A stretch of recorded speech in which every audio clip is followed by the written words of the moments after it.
bonsoir à toi fan de zombies, j'espère que tu vas bien. En tout cas pour ma part, ça va très bien.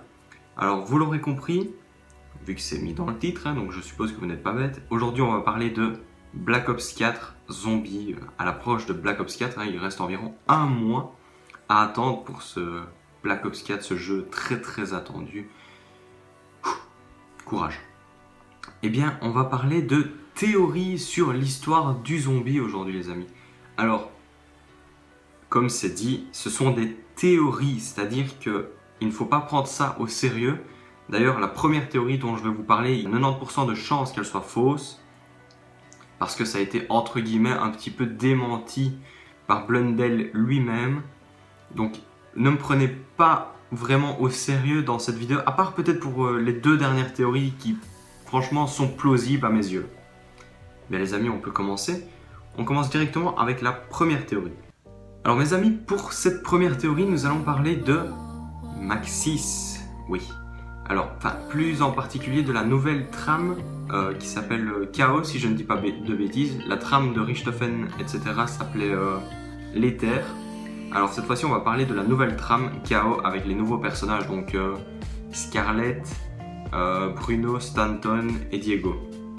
Alors l'histoire de base, c'est que Scarlett a perdu son père et qu'elle aimerait le retrouver.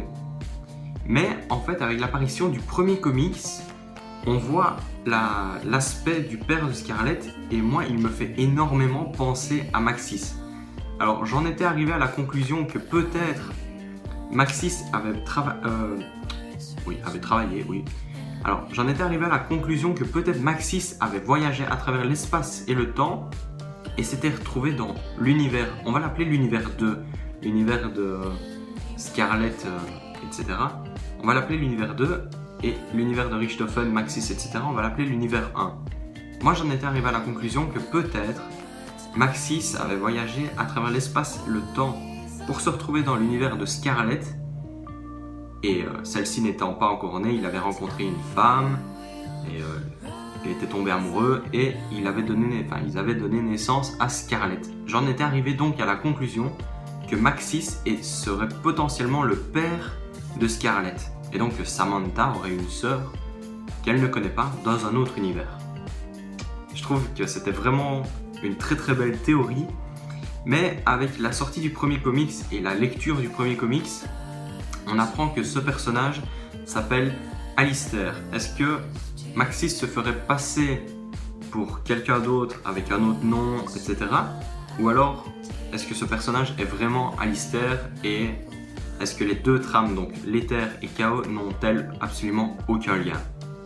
Je vous laisse débattre dans les commentaires. Eh bien les amis, on peut passer à la deuxième théorie et ça je pense que celle-là, elle va vraiment vous plaire. Alors pour la deuxième théorie, nous allons parler de PhD Flopper. Oui. Alors en fait, on a appris récemment que... Enfin récemment, non. On a appris il y a quand même un petit moment, pardon, je m'exprime mal, voilà. On a appris il y a un petit moment que les atouts dans la nouvelle trame, donc sur la map 9 et Voyage of Despair, ce serait sous forme de fumée, comme ça, quelque chose à inhaler. Par contre, sur Blood of the Dead, ça on l'a appris très récemment, que les atouts seront les mêmes. Donc mastodonte, etc. Enfin, les machines à atouts, quoi, la même chose. Le frigo mastodonte, quoi. Par contre, moi, voilà, je voulais vous parler de PhD Flopper parce que j'ai pas vu beaucoup de théories là-dessus. Je crois que je suis l'un des seuls à en parler d'ailleurs. C'est que en fait, sur Mob of the Dead, il y avait un easter egg comme quoi de l'autre côté de la rive, en face de la Thompson, je crois que c'était, on voyait la machine PhD Flopper posée sur un bateau, et sur l'autre rive du coup.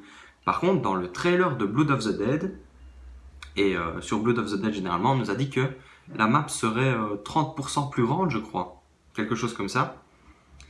Et du coup, on voit dans le trailer de Blood of the Dead que Dempsey, Richthofen, Takeo et Nikolai sont sur l'autre rive. Est-ce que ce ne serait pas un moyen de nous montrer que nos protagonistes pourraient aller prendre PhD Flopper? Enfin, je pense que c'est pas fait pour ça, mais est-ce que ce serait pas la déduction qu'on pourrait s'en faire? Et je vous laisse encore me donner votre avis dans les commentaires parce que ça m'intéresse beaucoup. C'est vraiment une vidéo pour débattre avec vous de ces quelques théories. Voilà, j'attends vraiment votre avis et vos retours sur cette vidéo en commentaire. Bon les amis, on peut passer à la dernière théorie et là franchement je vous demande de vous accrocher à votre slibard parce que elle est très dure à comprendre. Bon, pour ceux qui n'ont pas lu les comics, on va parler de Blood of the Dead. Hein.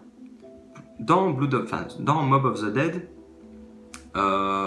nos protagonistes de Victis, donc Misty, Marlton, Stullinger et Russman, arrivent dans un laboratoire sous Mob of the Dead. Juste après, ils rencontrent un Richthofen qui est le Richthofen 1943. Le Richthofen 1943 ressemble énormément à Richthofen Primis, même s'il est beaucoup plus vieux. C'est dit tel quel dans les comics. Donc il est beaucoup plus vieux, mais il a vraiment la même tête. Vous me suivez jusque-là? D'accord. Alors, on continue. Après, on voit dans le trailer de Blood of the Dead que deux Richthofen se rencontrent. Et là, il y a deux possibilités. Dans les comics, on voit donc que Victis se fait enfermer dans les frigos, cryogénisation, voilà. Je ne retombe pas sur le mot. Ils se font cryogéniser par Richthofen 1943 et juste après, le groupe de Primis arrive. D'accord? Donc le groupe Primis, donc c'est Richthofen, Dempsey, Takeo et Nikolai qui arrivent entre Zetsubo no Shima et Gorod Krovi. Enfin, ils partent de Zetsubo no Shima, ils vont à Mob of the Dead, ils reviennent à Zetsubo no Shima et puis ils partent à Gorod Krovi. Bon, je parle peut-être un peu trop vite, mais j'espère que vous comprenez jusque-là. Ensuite, dans les comics, Richthofen 1943 cryogénise Victis et puis il voit Primis arriver et il leur dit qu'ils sont pile à l'heure. Or, dans le trailer de Blood of the Dead, il leur dit qu'ils sont en retard. Alors, de là, j'ai deux théories. Soit absolument rien n'a changé et on nous montre l'histoire qui s'est déroulée entre Zetsubo no Shima et Gorod Krovi. Et donc voilà, et après le groupe repart et fait le cycle pour finir Révélation, etc. Ou alors, j'ai une deuxième théorie qui est, je trouve qu'elle serait beaucoup plus intéressante.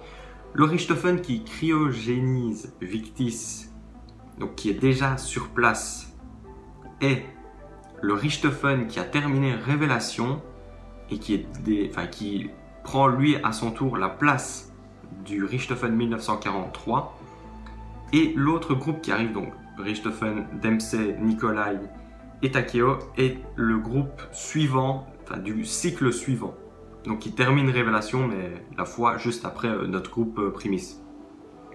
C'est très dur à comprendre mais voilà, j'en suis arrivé à ces deux théories là comme quoi ça pourrait être deux Richthofen différents et donc que le groupe Primis qu'on verrait arriver est un groupe qu'on n'aurait encore jamais incarné.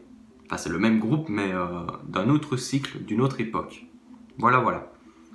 J'espère que je me serais bien fait comprendre dans cette vidéo, même si c'était pas vraiment évident, j'en suis vraiment désolé. D'ailleurs, je crois que je vais me répéter une dernière fois. Donc, le Richthofen qui est en face du groupe Primis est soit un Richthofen 1943 qui ressemble énormément au Richthofen Primis, c'est dit tel quel dans les comics, donc voilà, je ne peux pas l'inventer. Ce Richthofen-là, en fait, serait la personne qui a apporté les fioles de sang au Richthofen d'Origins, donc dans le passé, dans les comics, voilà. Ou alors, le Richthofen qui serait en face de Primis serait le Richthofen qui a terminé Révélation. Et là encore, j'aimerais vraiment vos avis dans les commentaires, parce que ça m'intéresse vraiment. Et vous savez que j'adore l'histoire du zombie et j'adore en débattre. Et encore une fois, ces trois théories ne sont que des hypothèses et ne sont que mes spéculations et ce que j'aimerais voir dans l'histoire de Black Ops 4 Zombie. Et puis voilà, donc ne me frappez pas, ne m'insultez pas en commentaire. Ce ne sont que des théories. D'ailleurs, voilà, je suis quasi sûr que la première sera fausse. Donc voilà, ce ne sont que des théories. Ne les prenez pas au premier degré. Et bien voilà les amis, je pense que la vidéo peut s'arrêter là. Qu'en pensez-vous? On a tout dit. Si vous avez d'autres théories, vous, qui concernent Black Ops 4, ça m'intéresse. N'hésitez surtout pas à m'en faire part dans les commentaires. Je lis absolument tous les commentaires.